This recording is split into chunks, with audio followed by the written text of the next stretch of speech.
All right, so I have two articles for you. One is about immigration, and one is tangentially around immigration, but it's more like, the big orange man baby can't handle when either he or his administration is mocked. So let's start with a article from June 10th from the Latin Times. And the headline is ICE detained dozens at alleged Tren de Aragua meeting. It was actually a child's birthday party. The raid resulted in the detention of 47 people, including 9 children. Because as we all know, that Tren de Aragua is just littered with babies. What the hell? Federal immigration agents raided what they believed to be a criminal gang meeting in Texas, only to later discover the event had been a child's birthday party. The early morning raid in March resulted in the detention of 47 people, including 9 children, according to the New Republic. The operation, carried out by ICE agents and Texas law enforcement, allegedly involved the use of flash grenades and left families terrified and confused. I mean, the adults would be terrified. I can only imagine what those poor kids were going through, because these are little kids.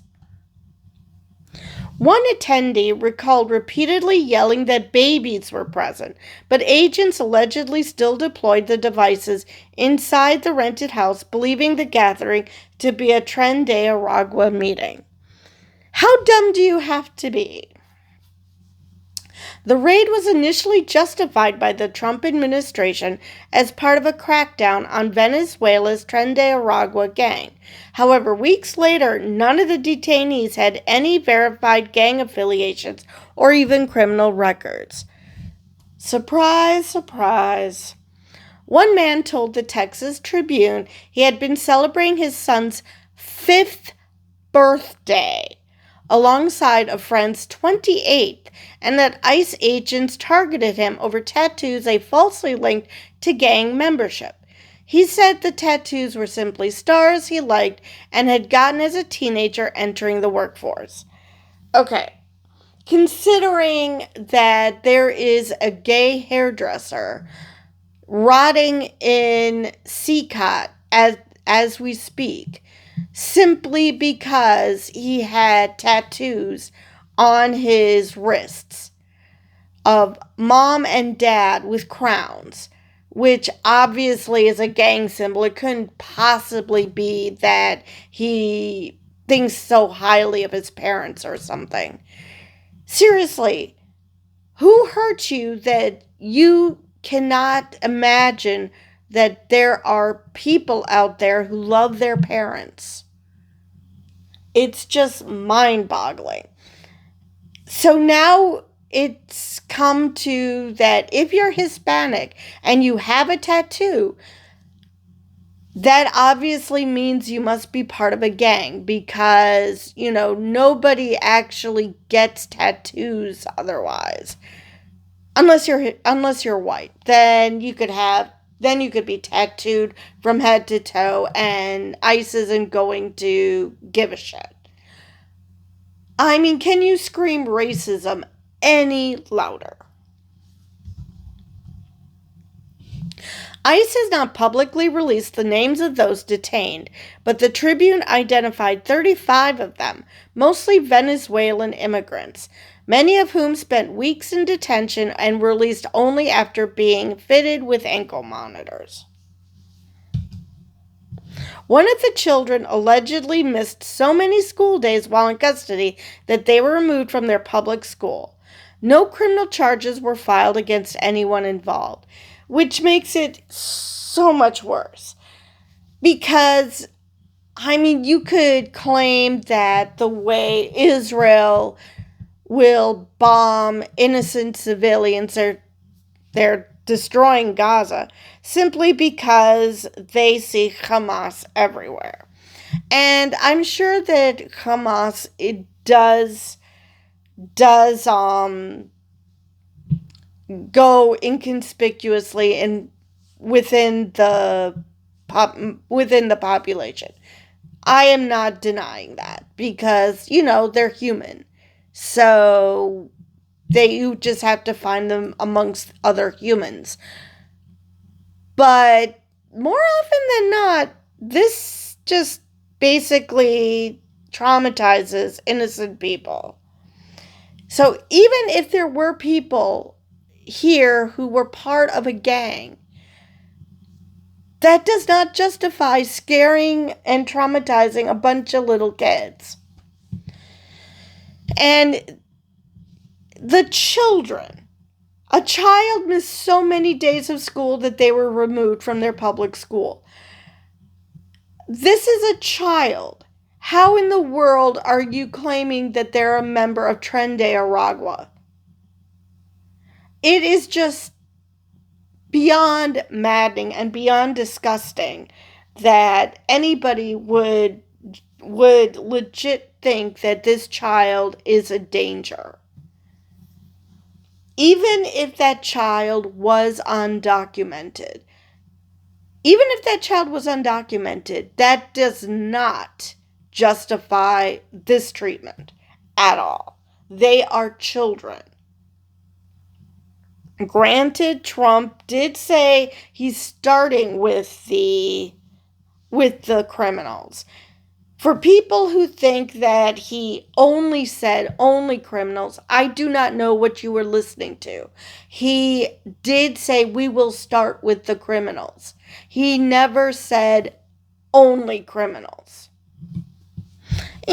Actually, I take that back. It's possible he did at some point say only criminals because, let's face it, he has to take every position imaginable so you can be rest assured that, he said this. So I'm going to ignore what he said that because I would rather believe he said this. So that is the end of that article, but that is just so messed up. So messed up. So anyway, let's move on to the second article. I can't remember if I mentioned the first article was from the Latin Times. This article is from the Daily Beast, so I'm pretty sure I'm going to get a bunch of Trumpian comments, poo-pooing the Daily Beast. This story was taken up by the Latin Times, by The Economist. This is not just a left-wing propaganda piece. Mainstream media has taken this up. So anyway, tourist claims he was denied entry to U.S. because of Vance meme on phone. And the subheading is Mads Mikkelsen, not that one, 21, claims he was pressured into granting access to his phone at Newark Airport. Agents then uncovered a popular meme of the vice president. A Norwegian tourist has accused American authorities of denying him entry into the U.S. because he had a popular meme of Vice President J.D. Vance saved on his phone. Mads Mikkelsen, 21, told his hometown newspaper, Nordlys, that he was subjected to abuse of power and harassment by officials at Newark Liberty International Airport. Because Newark doesn't have enough bad publicity right now. Mikkelsen claims that immigration officials stopped him for questioning and quizzed him about drug trafficking, terrorist plots, and right-wing extremism. All of which he said was totally without reason. He says he was placed in a holding cell. Now, as horrible as this is, somehow the fact that this man is white I'm like, yay, we can't say racism. They can't call ICE racist. But still, it is so messed up.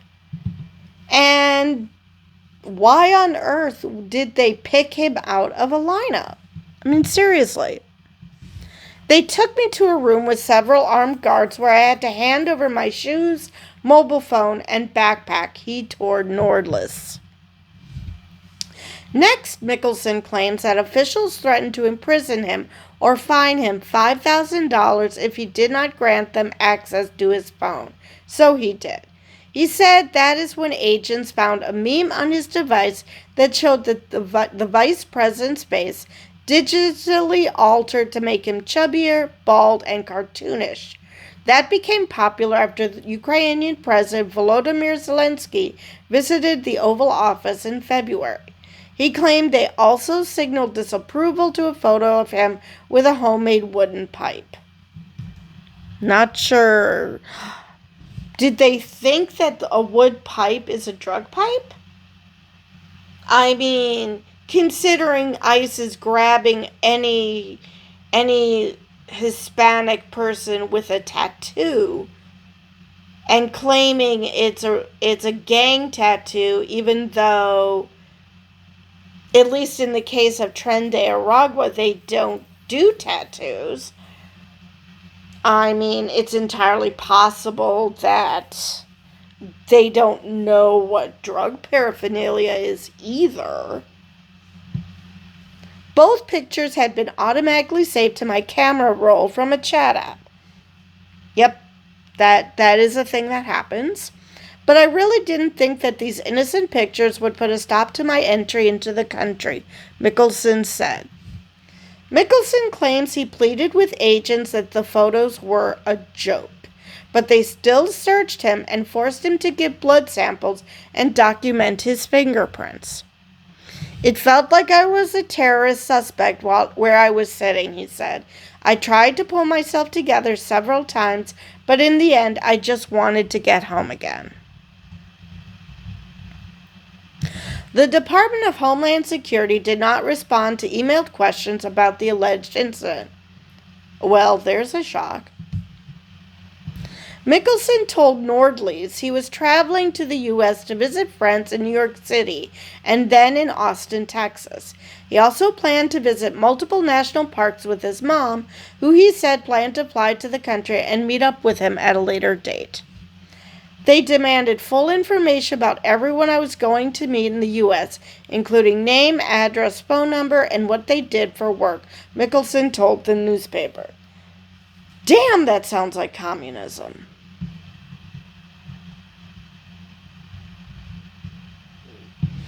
Mickelson did not say if he provoked immigration officials in some way. However, he did note that he was exhausted, having just deplaned a long flight across the Atlantic Ocean.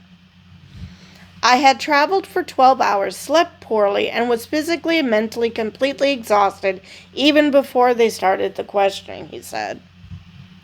Mickelson said that he was placed on a flight back to Norway the same day he arrived in New Jersey. He is from Tromsø. Tromsø? Not sure.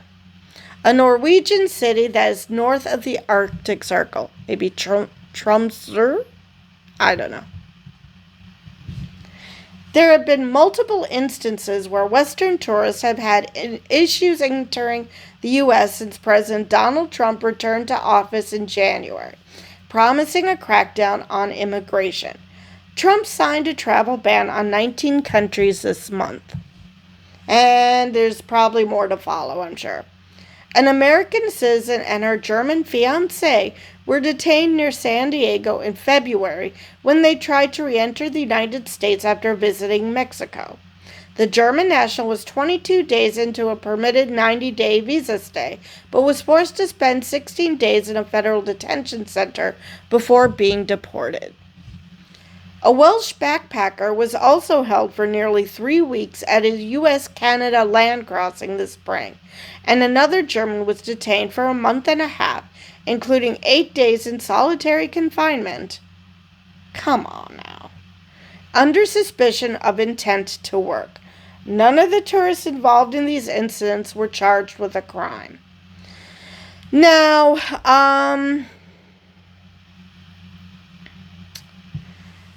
I don't know about this one, but I know that there was a couple of German women who had come, and they were going to work while on vacation because, remote working is a thing in this day and age.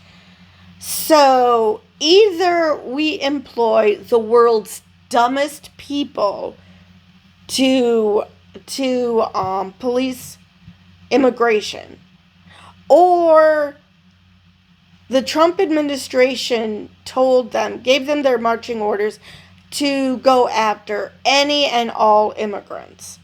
Which, again, it's refreshing that they're not just going after people of color. That's a good thing. But at the same time, what the hell? I mean, these people aren't being charged with a crime. They're not being sent to CCOT. So there's still a double standard here. However, this is obvious that Trump hates immigration of all kinds, which, considering his grandparents are immigrants,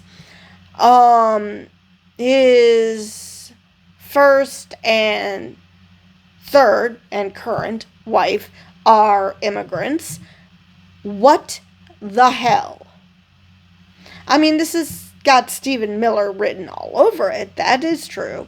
So it's only a matter of time before Melania gets deported. It's only a matter of time before Usha gets deported. And before anyone tells me that she was born in the U.S., apparently these people don't give a rat's ass. So that's not a problem.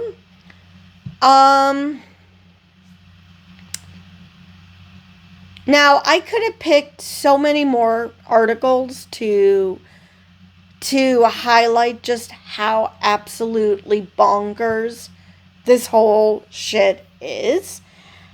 But at the same time, it's just too many. We have people who, we have the father of a father of 3 Marines, not just one, but 3 Marines, who not only was detained, but he had the shit beaten out of him. I mean, and of course these are plainclothes, no indication whatsoever that they're federal agents. Actually, let me look. I think I heard that that fake ICE agents are detaining people.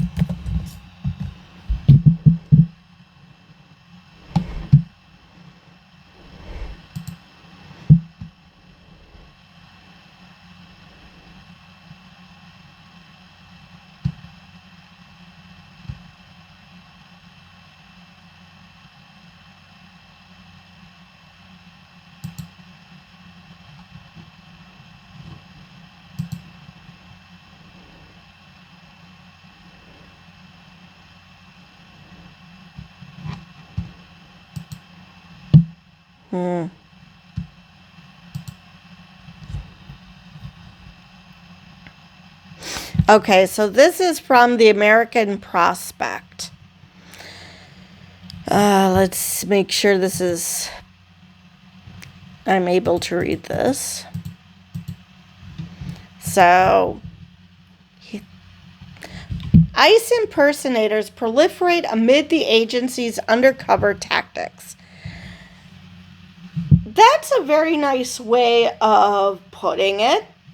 It's undercover tactics. It's not that because I can assure you that even agents who are undercover, police officers who are undercover, still carry their badge with them.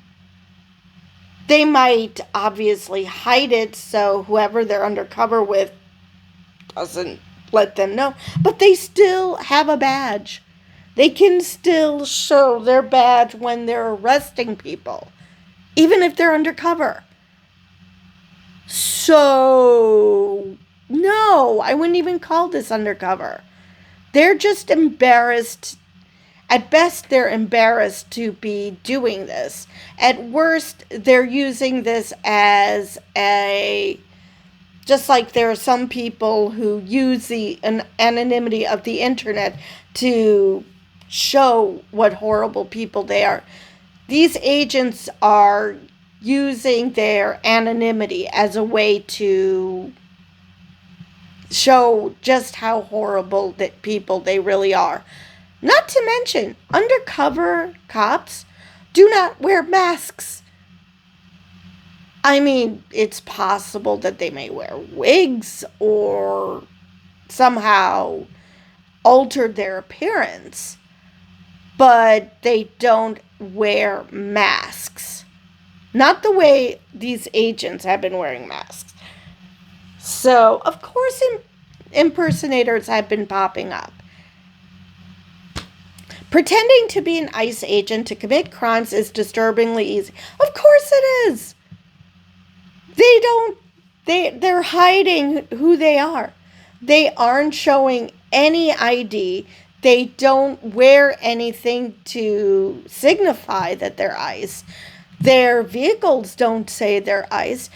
So of course it's easy to pretend to be them. All right. Over the past few months, there have been chronic reports of individuals posing as immigration and customs enforcement officials, in many cases using these guises to commit unlawful acts. Impersonation of law enforcement is not an uncommon occurrence in the United States, but the Trump administration's aggressive immigration policies and the particular ways in which ICE enjoys anonymity, which they're not supposed to fucking do that. They're supposed to, just like any other agent, acknowledge that they are a member of ICE, have led to increased opportunities for such behavior, endangering and exploiting immigrants and their communities regardless of their status. I have read that the Gold Cup, the CONCACAF Gold Cup, is going on in the U.S. right now. And I feel bad for Mexico because usually they end up with such a gathering to watch their games. But so many people are afraid to go to the games. And you can't just knee-jerk say, oh, these must all be undocumented people. No, these are not necessarily just undocumented people. There might be some. But the fact remains that even people who are citizens, who happen to be Hispanic, are scared. Because apparently, all you have to do is be Hispanic and have tattoos. And immediately you're accused of being a gang member. Because obviously that's how shit works. I mean, I don't know if these people are just racist or just really, really stupid. I mean, I guess it could be a combination. Because racism is pretty damn stupid. But, back to the article. It is indisputable that ICE agents regularly exhibit behavior that, if it were to be displayed by anyone else, would be considered criminal activity. The detention of individuals like Rumeysa Ozturk, a Tufts University graduate student who was seized in broad daylight by masked ICE agents, fits the defining features of kidnapping, but is not viewed this way when performed by federal immigration officials, which it shouldn't be. It shouldn't be viewed differently. It is a fucking kidnapping. A home security camera in Somerville, Massachusetts, captured the moment when Ozturk was accosted by ICE agents dressed in plain clothes and face masks, with the agent who first approached her quickly grabbing her hands and later handcuffing them behind her back. She was ushered into an unmarked car and held in a federal facility for 6 weeks. When they have bothered to explain these activities, ICE has said that anonymity is necessary for the protection of their agents. Oh, the irony. We must protect our agents, but fuck the immigrants who we're traumatizing. Yeah, we don't have to protect them. No, they're just criminals because they are people of color who dare to have an opinion or something. I don't know. Todd Lyons, acting director of ICE, defended his agent's use of masks in a press conference on June 2nd, claiming that people are out there taking photos of the names of ICE agents, their faces, and posting them online with death threats to their family and themselves. So I'm sorry people are offended by them wearing masks. Offended is not the word I would use. But I'm not going to let my officers and agents go out there and put their lives on the line and their family on the line because people don't like what immigration enforcement is.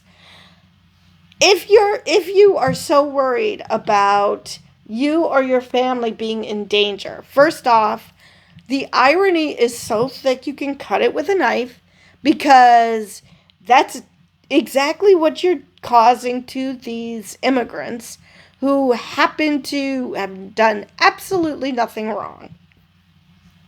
So if you are going after hardened criminals like you're supposed to, nobody would be posting your face and doxing you online so they could pose death threats to you or to your family. And I must admit, let's not go after the families here because I mean, everybody knows somebody in their family who's an absolute turd.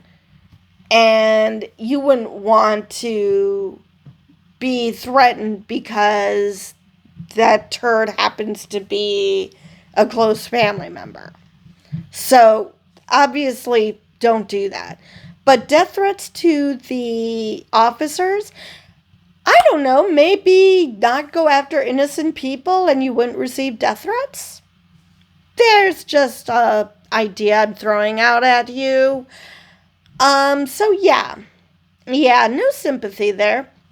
Now, this is akin to the KKK, who once upon a time wore hoods, claiming that the reason that they're wearing hoods is because they would receive death threats. I mean, you're a literal Nazi. Of course you're going to receive death threats for attacking others. Because most people are decent and they don't appreciate you attacking others simply because, in the case of the KKK, the color of their skin. In the case of ICE, kind of the same, also the color of their skin, but also because in the case of that girl from Turkey, because she dared to write an opinion, to sign her name to an opinion in a school newspaper, questioning the U.S.'s policy towards Gaza. And obviously that is just beyond the pale because all Gazans are obviously terrorists or something. All right. ICE's view appears to be that they have a higher duty to carry out actions that protect the public from people who have committed or have the potential to commit crimes. Okay. Now, I can understand going after people who have committed crimes, but potential to commit crimes? That's literally anybody. We all have the potential to commit a crime. I mean, if that was the bar, You could be arresting most, if not all, people. What the heck? But the strategies they employ to do so invite criminal behavior from others. Individuals are emboldened to commit crimes against those they believe are immigrants, capitalizing on the camouflage ICE agents employ and the fear of deportation in immigrant communities. Okay.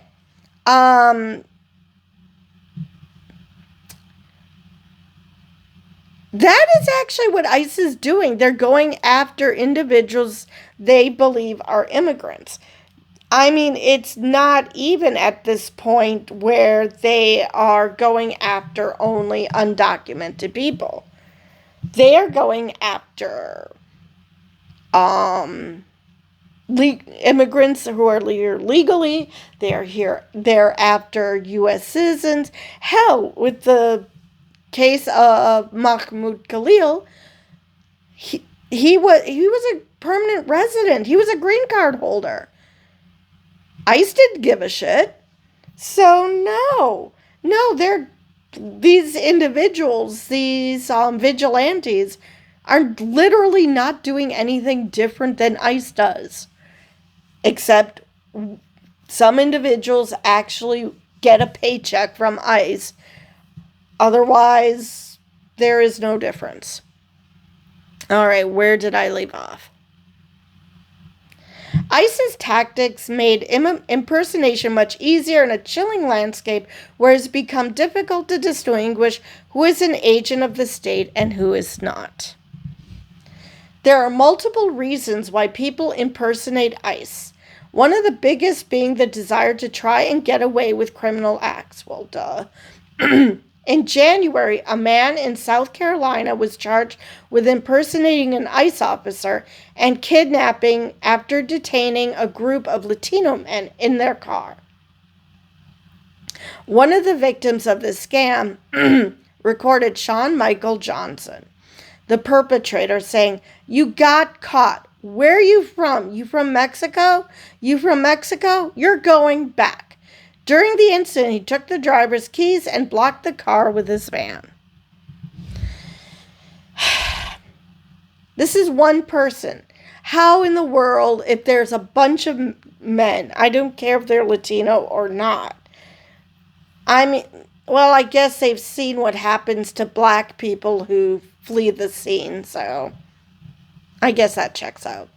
The incident sent shockwaves through the Charleston immigrant community, sparking increased fear of immigration enforcement activity and safety concerns. I really wonder how they discovered that he was impersonating an ICE agent and, without any harm happening to those men. I don't know, maybe they called someone in the meantime? I don't know. This article doesn't say. Enrique Grace, CFO of the Charleston Hispanic Association, or CHA, which supports the needs of the local Hispanic community, said that after the video was released, everyone was now afraid to put their kids in school or go shopping or go play soccer on weekends. And that's a hard place to live if you're always afraid. All these ICE stories, it's creating terrible, terrible fear in the community, which is the point. And I'm not just saying that amongst these criminals who are impersonating ICE, who probably think that they're being good patriots and trying to help root out immigration or whatever. But that's what ICE is doing. Again, they're trying to differentiate ICE from these vigilantes when, no, there's literally no difference. I mean, it's possible there are ICE agents who are holding their nose while doing these jobs, but at the same time, if you have an unlawful order, what the hell are you doing following it? Other cities have seen similar incidents. In February, 3 men attempted to enter a Temple University residence hall in North Philadelphia, claiming to be ICE. In April, in Indiantown, Florida, another man was caught on video threatening to deport 2 Latino men. He was eventually arrested and charged with impersonating a federal law enforcement agent. On June 8th, a Philadelphia man impersonating an ICE agent robbed a store and tied up a female employee, getting away with $1,000 in cash. I mean, come on here, people.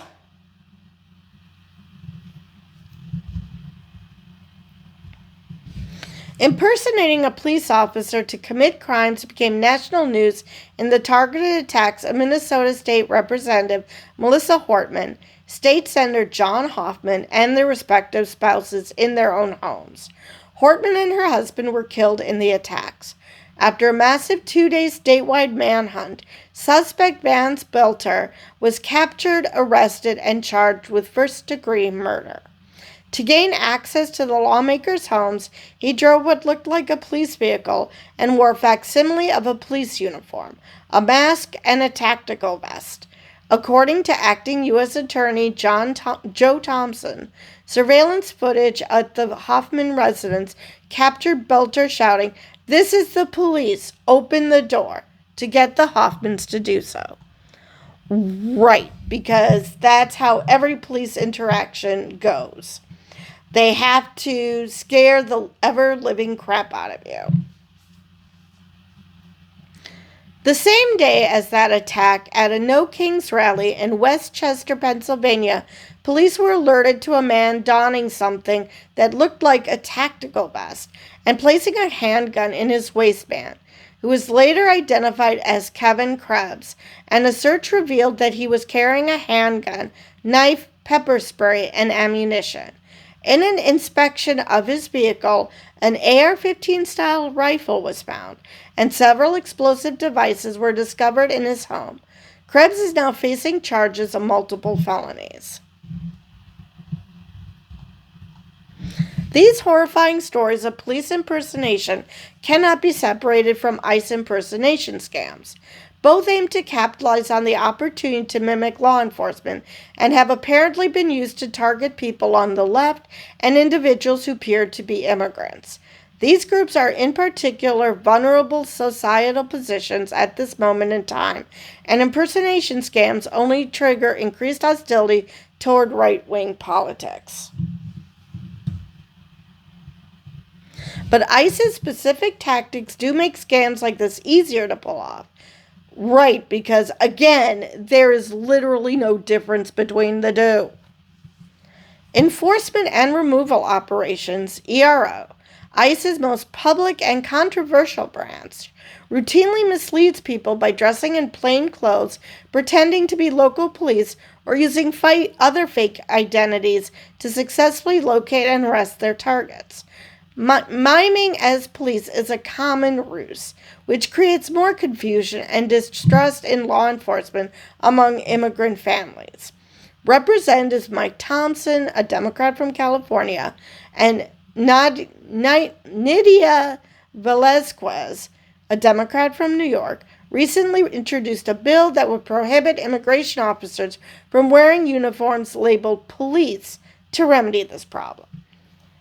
And the fact that ICE thinks that this is a good idea, it's like, what the hell? You're federal law enforcement. How is saying you're police going to help anything? I mean, all you're doing is making people distrust the police. How does this help anyone? Seriously. You go into courthouses and try to forcibly remove immigrants. And then claim that the court has to allow you to do it, even though that's going to prevent immigrants from coming forward to reporting crime. Because I hate to break it to you, but a lot of these immigrants are not the perpetrators. They're the ones there to point out when someone does a crime. Because I hate to break it to you, not all immigrants commit crime, and actually born citizens do commit crimes. And the fact that people are acting like only immigrants, and specifically undocumented immigrants, commit crimes is just bonkers. Faisal al-Jubouri, Chief Executive Affairs Officer of the Refugee and Immigrant Center for Education and Legal Services, a Texas-based nonprofit that provides legal and social services for immigrant, refugee, and asylum-seeking people, especially families and children, said this of masking protocols. If you are incubating that culture of fear and incubating that culture of acquiescence to anyone who presents themselves as that authority figure without question, you are creating the space for nefarious actors to exploit to their own motives, whatever those may be. And like I said, I think I've said this in a previous video, that this is just asking for people to pretend to be ICE. Because how the fuck would anybody know? Impersonating ICE can also be used to create unnecessary chaos, stemming from motivations rooted in right-wing ideology. At the Conservative Political Action Conference in February, Jason Selvig of the political comedy duo The Good Liars conducted a chilling interview with an attendee wearing a dark blue jacket with ICE immigration printed on the back and front, and a Make America Great Again hat on his head. The interviewee says that for $29.99 on Amazon, if you want some entertainment, wear the jacket, and go to Home Depot in a sanctuary city like I live in right now, Washington, D.C. See all the illegals, not all of them, but you can maybe see a lot of them start to run away and feel like a group fitness instructor. It's really good. When Selvig asks him if it's funny, the man says he thinks it's hilarious.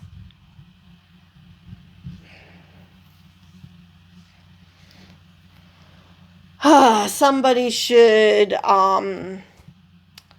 pretend to be a police officer and detain him, and let's see how quickly he shits his pants. In February, that very jacket became a bestseller on Amazon, and although it is no longer available, other websites are continuing to sell similar clothing.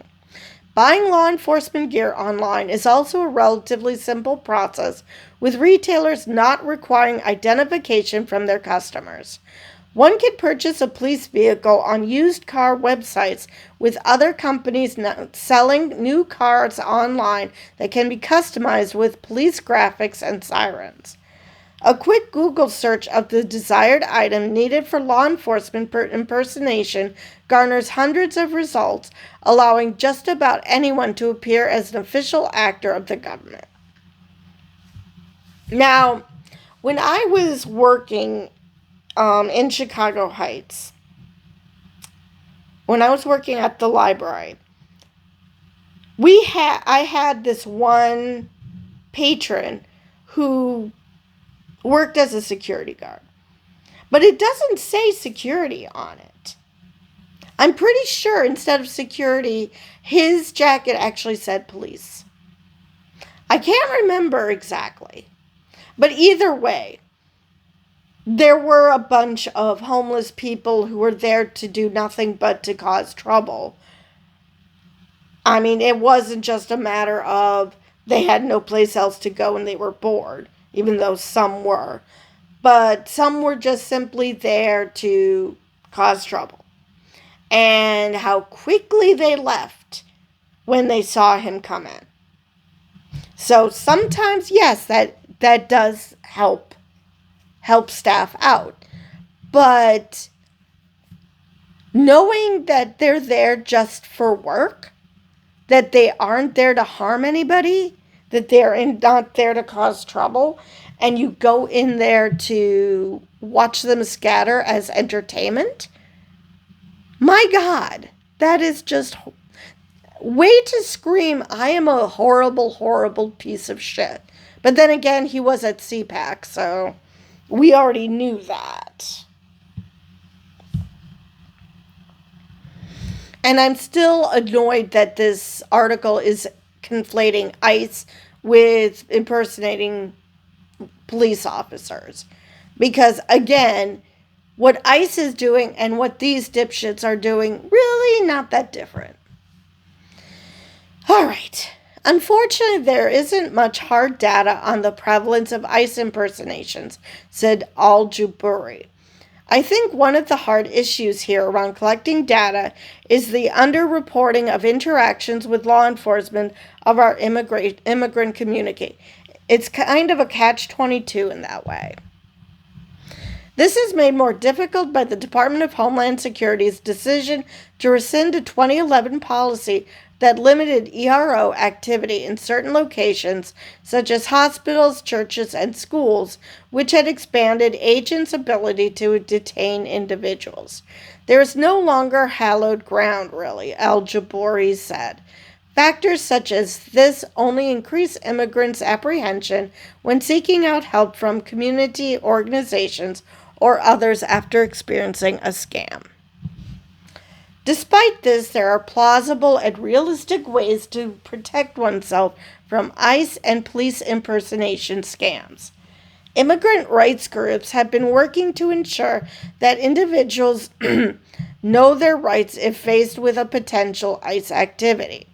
One of the most fundamental things to remember is that to access an establishment, home, or even to approach someone on the street, ICE must produce a warrant signed by a judge. Really, you might want to tell Trump's ICE that because they don't anymore. They're counting on you not to know any better, Al-Jaburi said. They're counting on fear for you to just let them in. Then you've waived your rights. Another key element is finding and feeling comfortable with speaking to a legal representative that you trust, says Al-Jaburi. There's a huge importance in having a legal representative, in being able to turn to them as your advocate, to be able to report these things to them, to be able to ensure that you have access to due process. Al-Jaburi also recognizes that this may be difficult because of the breach of trust that the immigrant community has faced at the hands of the U.S. government, such as the IRS turning tax information over to ICE. Immigration justice organizations can also work to share information about impersonations and determine what trends are possibly occurring in a given area. Doing so can collect more data and work to foster better understanding of these potential threats among all members of the public, regardless of legal status. The biggest impediment to ICE impersonation would be forcing the agency to change its tactics and make impersonation so easy to accomplish and holding it accountable for unlawful behavior.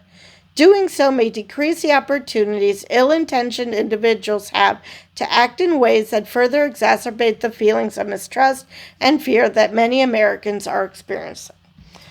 Except under this administration, they want them to be afraid.